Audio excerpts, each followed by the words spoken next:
So welcome back to Between Laundry and Legacy. I am Charity. I'm Ginger. And today we have a really good topic. We're going to be talking about the power of decluttering both spiritually and materially. Can you briefly explain what decluttering looks like to you, both spiritually and materially? Spiritually, I think that just in our daily lives and all the confusion and the motherhood and the wives and the church and the small groups and all of those things, I think I can get caught up in like all of the extras and not focus, or I fail to focus on God's word. And so I think that spiritually decluttering is all the self-expectations I put on myself as a wife and a mom and a small group leader, and all the just ancillary things. And if I don't declutter and stick to the word and what the word is telling me, and continue to daily, every morning, ask for guidance in everything I do to be the light of the world, I do find myself with a lot of clutter. And so to me, decluttering is to push away all of my expectations and then focus back on the word and then guide myself towards what he wants instead of what I have as an expectation, and because that starts to weigh you down. Oh yeah. And so spiritually decluttering is staying focused on the word and what he wants from me, and not continuing to carry all the luggage behind me of my self-expectation as each of my roles are played out during the day. That's good. How about you? Oh, okay. How about you? Spiritually, yeah. For me, it's laying aside weights that I'm carrying for sure. Sometimes a sin may unearth itself that I need to pull out of my life. Then sometimes I am carrying things that they're just weights. They're mindsets, their thought forms, their habits, their beliefs that are not serving my walk with God, that I'm just carrying.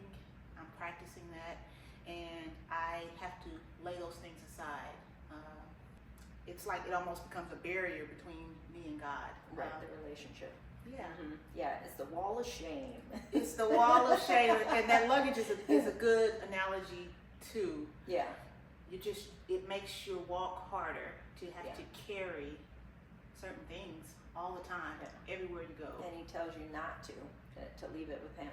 He does. He And says, we don't. cast our cares.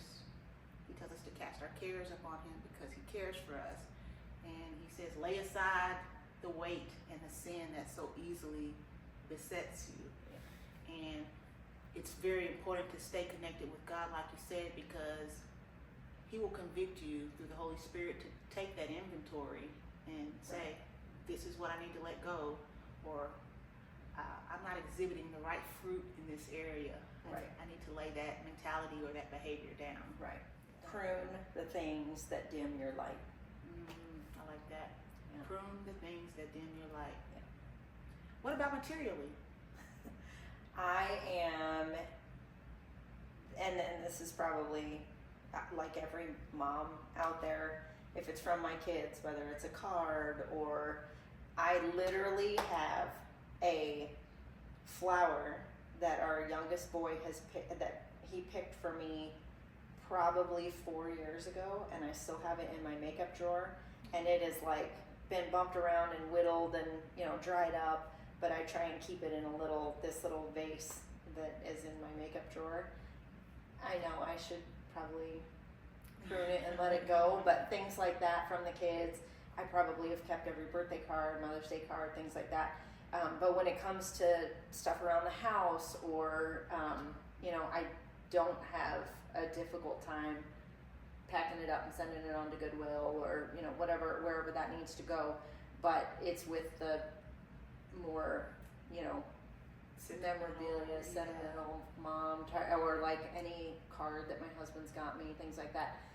You'll find it. I have it packed away, and so I probably could be better about that, because in the end, you don't take it to the grave with you. But it is things that I like to look back on sentimentally and and reflect on.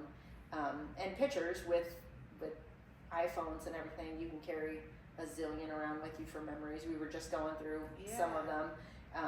But I could probably do a better job at decluttering. I more easily declutter my kids' items than I do my own. I ease it into its spot of decluttering and then it's gone. So I could probably do a little bit better of a job, but I'm that color code person in the closet. Everything's by color, and when I notice that some of those colors are getting a little too wide, then I know it's time to declutter. But I try and do good, because it does weigh you down, right? Like the Lord says, they only had one tunic, and then took that off and washed it and put it back on, and you were wealthy if you had two. We have more than It's two. hard to fathom too. I know. Like, I've been decluttering my closet, and I'm working on having a capsule wardrobe, a minimalist wardrobe, where everything just kind of pairs. I can mix together. and match, but have less, more with less. Yes. And I often think about that. I think about, like, in biblical times, nobody had these big closets. No. Not in the capacity, even the wealthy Right. didn't have what we have, I don't suppose, in the capacity that we have it. And I think back to my childhood too, when I didn't have much, and it's like, why do I need 15 pairs of sandals now? Right, but you didn't before. I didn't before. Again, it just comes with the declutter. Yeah. I'm trying to get back to that space, and I saw this quote that says, everything you own owns a piece of you. And that's 100%. one of the things that when I'm decluttering, I'm like, do I want this to have a piece of me? Right. Do I? Should it own you? Yeah. Yeah. And if you look at that collectively, like all the things in your home, it really makes you want to be very selective about what's in your space, right, and what that item is saying to you. And I guess that's one of the things materially for me that makes me declutter, is that I can hear voices almost. Like if I have clothes in my closet that are too small, right, you're too big for that. yeah. Why You know? why am I still in here? You can move it on. It's that way with friendships. It's that way with relationships. I had started a kind of a personal new standard this year, that if it doesn't serve a purpose to bring me closer to God, I need to prune that relationship or that friendship down to a minimum. If not, it'll just be gone. And those that are in my space, that I too need to be bringing them closer to God. And so being intentional,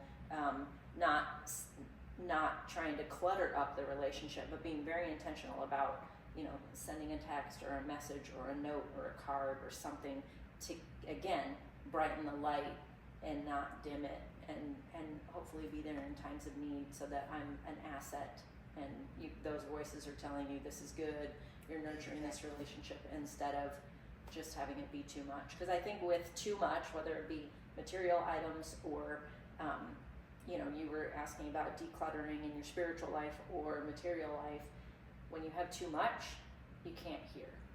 And that's point blank, period. And you use the word intentional, and it means that you've lost some intentionality with a lot of things in your life when you start to have too much. Because everything that you have is saying something to you, whether we're talking to the things that you're carrying spiritually, or something in your closet, or something sitting out in your living room, or a relationship. What is that speaking to you in this phase of your life? Right, taking up space. It's taking up space. And it's precious space, because that space also is taking up, the space that item or thing is taking up mental and spiritual energy, and focus. Agreed. That was a good one. Yeah. So you kind of hit on my next question, which would be, what is the connection between spiritually and mentally decluttering? Oh, I think the connection is real. I think it's real when you have too much in your hands, and in any capacity. If you're carrying too much, if your backpack's too full, or your luggage is too full, or you're carrying so much, the weight it does weigh you down. And then, for an example, you have somebody that's overweight. You don't think about how quickly you got to 10 pounds overweight. But when you lose that 10 pounds, you think, how did I carry that? How did I get there? How did I? And it's because you don't recognize it's coming on easy. It's hard to get off. And once you get it off, you think, why was I carrying that in the first place? You don't realize, and I think that in relationships with, people that are involved in toxic relationships and they don't recognize it.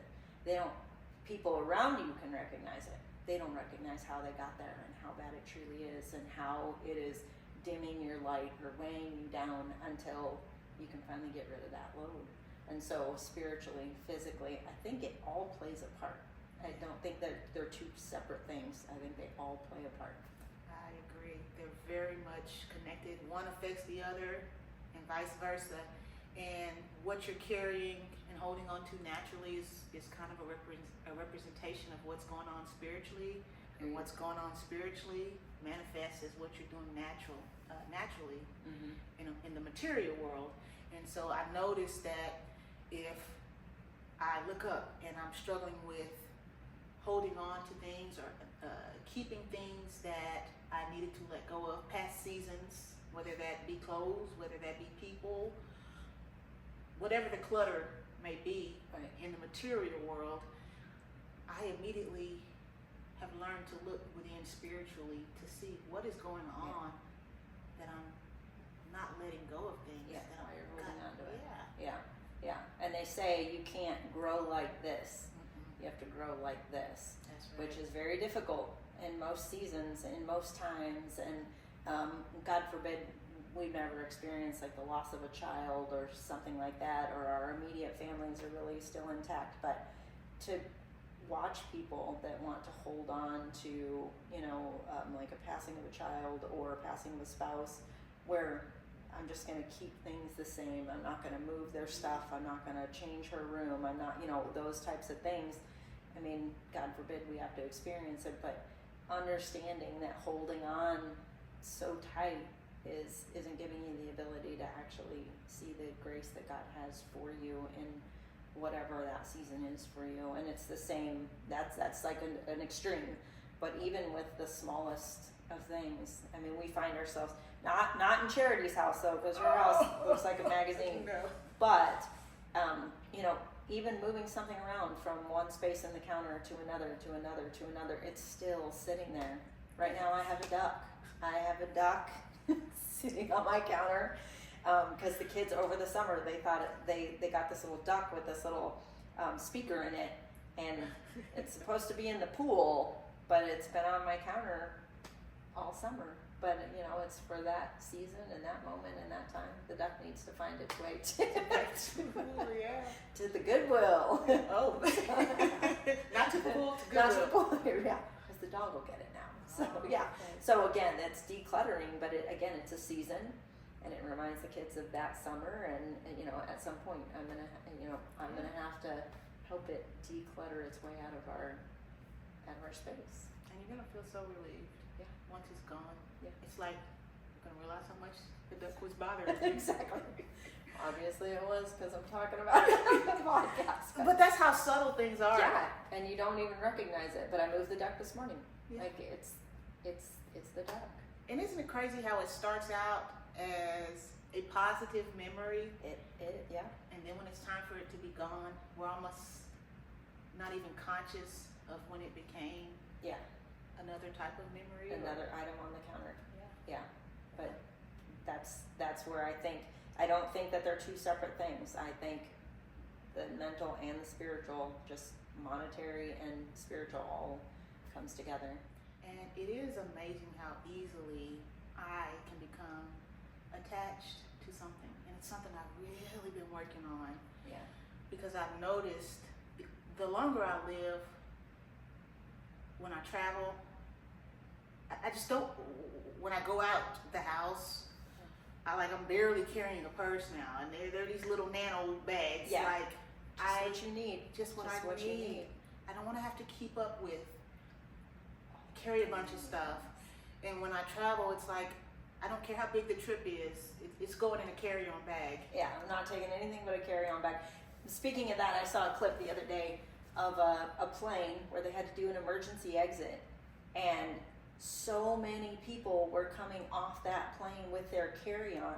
There is smoke billowing out of the engines of this plane, but probably over half the individuals were coming out with their backpack, their cross bag, their carry-on.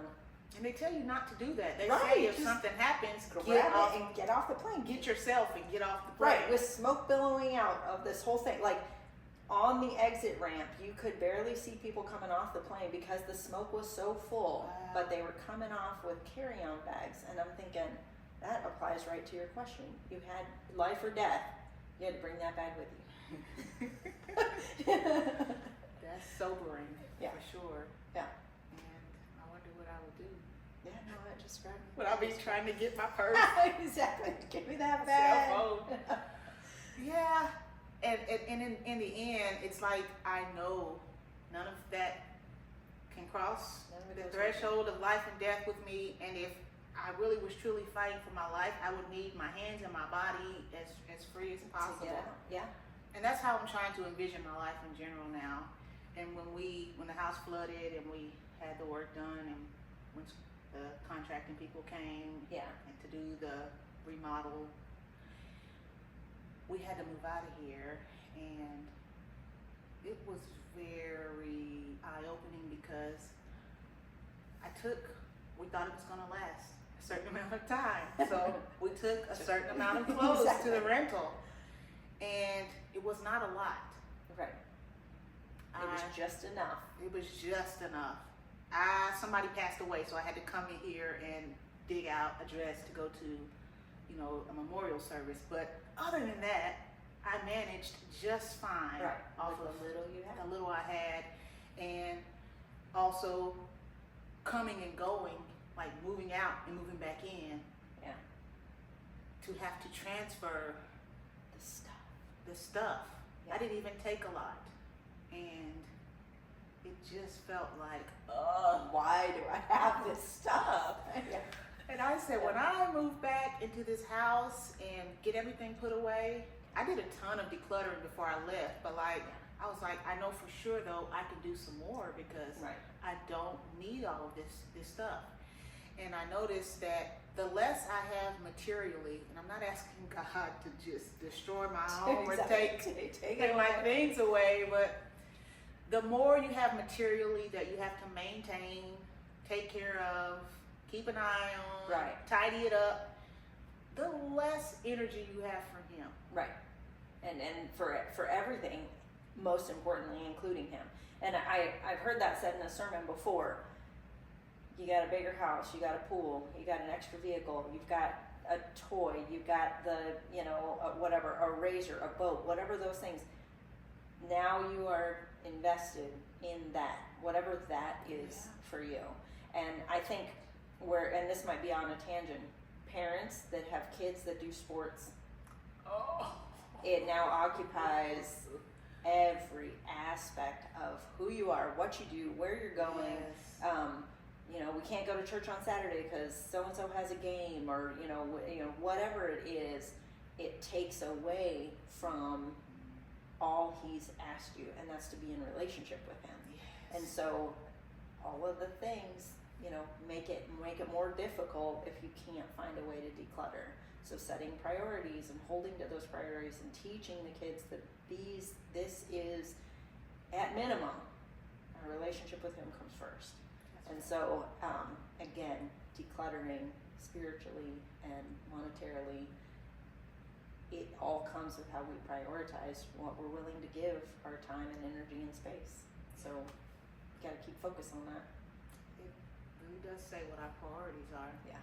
And we have to constantly make sure it's a constant job to make sure that your priorities stay in the right place and that we're seeking first the kingdom of God.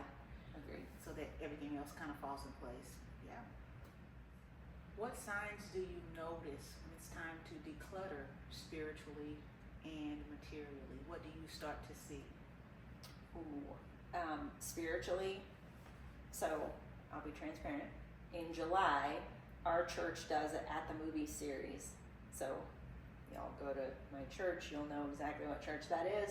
So that resonates with some people and that doesn't. So we usually take that month of July and either listen to it on a different day where you're doing it from home, but it doesn't, because they play certain aspects of a movie and relate it back to the biblical position that we're working on that week, you don't get to see that. So you're only seeing a portion of what the sermon should be.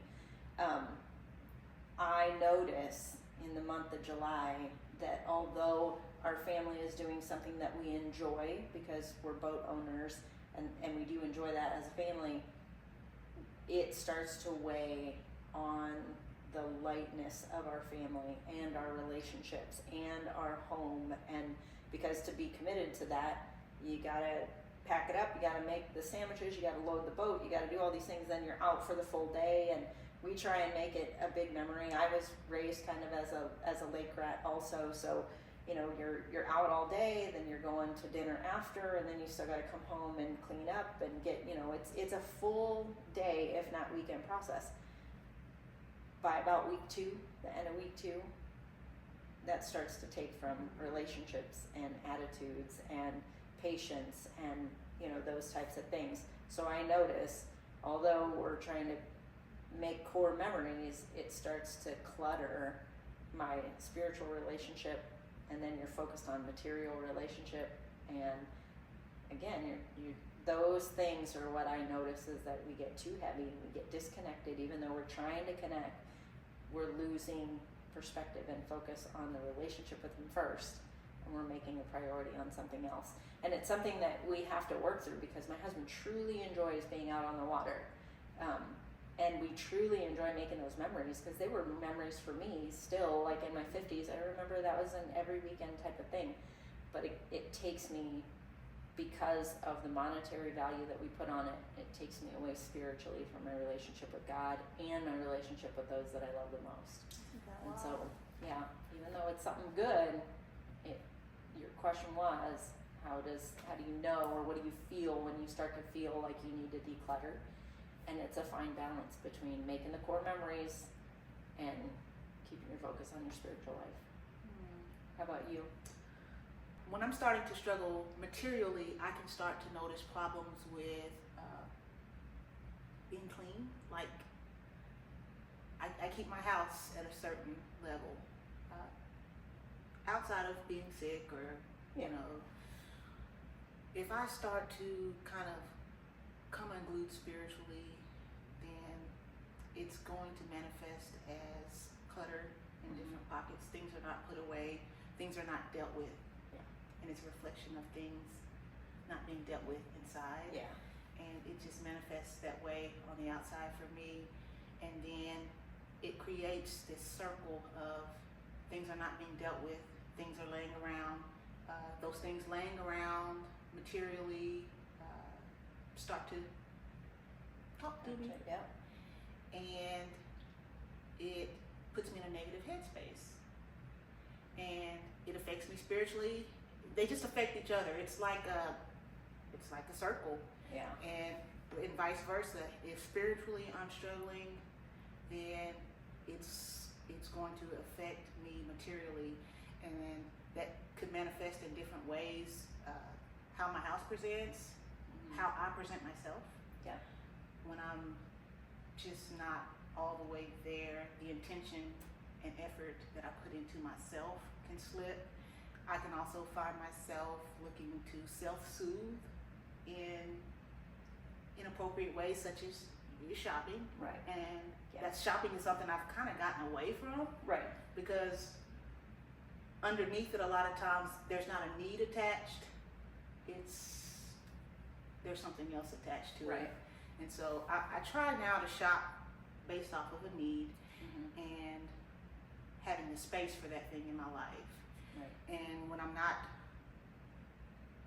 when I'm struggling spiritually, then something is going to show up materially in this house if I don't get it in order. I'm going to go buy something. And then materially in this natural space, things are going to get out of order. It's going to be chaos. It's going to be pockets of messes. My house may not completely fall off the boat, Right. but I'll have pockets of messes here and there, Yeah. and it's just both are representative of each other for me. Yeah, it's a cycle. It is a cycle, and it really does take intention. Intention is the word for what you let into your space or your temple or your heart. We have to guard our hearts. Yeah. And what we bring into our homes, because we're the ones that are going to have to deal with it. Nobody else is going to take the initiative to declutter. Declutter, Yeah, on a throw regular it out. basis. Yeah, Yeah. I agree. I try and do a bowl at like where I put my purse down and my keys down and whatever. I try and give myself that bowl, that space, and everything goes into it. And my kids even know they'll just throw it in my bowl. But if I can keep it contained there, it's better for me. But I know, like you said, when it starts to overflow, then that's a reflection of the cycle coming back around. That Yeah. I need to slow the boat. And deal with it. I have a little basket like that for my husband, and I have those for hidden places for myself. Yeah. So I don't have to constantly be looking at it, but I know when that basket gets full, some things that I've perhaps been putting off or didn't take the time or didn't have the time in the moment to figure out, I need to deal with that, clear that basket out so that it doesn't overflow. Right. Yeah. Agreed. So thank you guys so much for watching. I hope you enjoyed the topic, and we'll see you in the next video.